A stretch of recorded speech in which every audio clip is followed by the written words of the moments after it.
বরিশাল জেলা ও মহানগরে জাকের পার্টি ছাত্র ফ্রন্টের ছাত্র সম্মেলন অনুষ্ঠিত হয়েছে। সোমবার নগরীর মডেল মসজিদ সংলগ্ন হলরুমে অনুষ্ঠিত উক্ত ছাত্র সম্মেলনে প্রধান অতিথি হিসেবে উপস্থিত ছিলেন ছাত্র ফ্রন্টের কেন্দ্রীয় পরিষদের যুগ্ম সাধারণ সম্পাদক স্বপন মাহমুদ।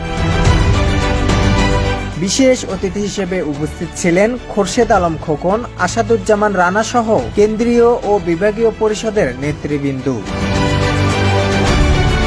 প্রধান অতিথি তার বক্তব্যে বলেন, অবিভক্ত ছাত্র সমাজকে ঐক্যবদ্ধ করে কল্যাণ রাষ্ট্র গঠনের জন্য জাকের পার্টি ছাত্র ফ্রন্ট তৃণমূল পর্যায়ে কাজ করে যাচ্ছে। এ সময় তিনি আরো বলেন, আমরা জাগতিক জ্ঞান চর্চার পাশাপাশি আধ্যাত্মিক জ্ঞান অর্জনের মাধ্যমে আত্মমানবতার সেবায় কাজ করে যাচ্ছি।